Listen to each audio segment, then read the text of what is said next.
We created this custom layout. Now we need to create a custom adapter to display these items. I'll create a new Java class inside the adapters package, and I'll name it as chat adapter. This chat adapter will extend from RecyclerView.adapter class. So extends from RecyclerView.adapter class. And here I need to pass the view holder.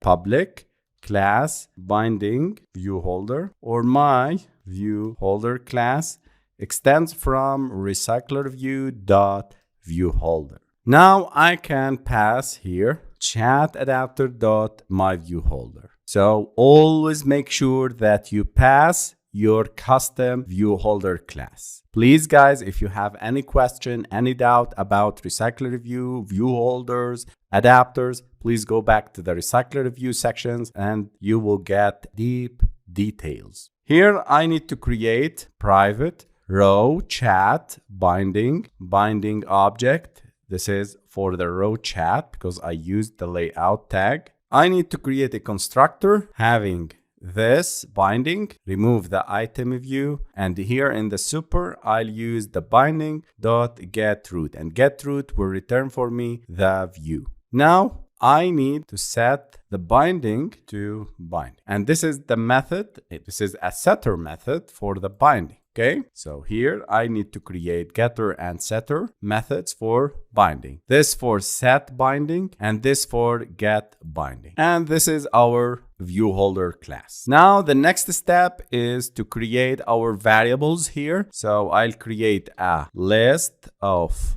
chat message model class, and I'll name it as chat message list. Alt plus enter to import the list, and I'll create a context object because I need to use it in the layout inflator later on. So our model and data model, or the data source, should be a list of chat message class. Here I need to create a constructor having these two, the chat and the context. And of course, I need to implement the three methods of RecyclerView Adapter class: onCreateViewHolder, onBindViewHolder, and getItemCount. And we talked about these in deep details in the previous videos. Here, inside this method, onCreateViewHolder, we need to initialize the view holder and inflate the item layout. For that, I'll start by creating a view instance equals to layout inflator dot from context dot inflate r dot layout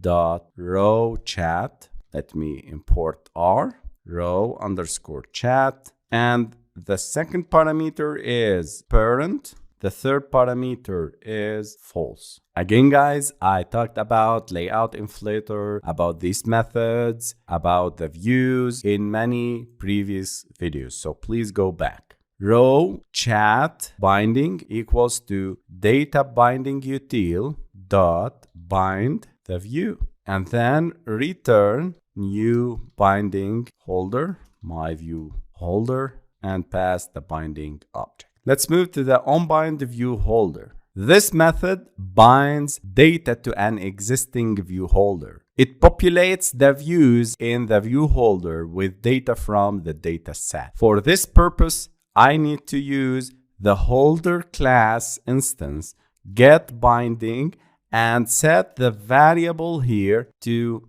br.chatMessage and chatList.getPosition. Also, holder.getBinding.execute pending binding. Please concentrate with me in order to understand this code. Holder.getBinding. This method is obtaining the data binding object associated with a specific view holder. In Android's RecyclerView, a view holder is used to represent an item in a list or a grid. Set variable method. This line sets a variable named chat message in the data binding object of value chatlist.getPosition. br.chatMessage is generated class that contains references to the variables you've defined in your layout XML file for data binding. And in this case, it's likely that you have defined a variable with the name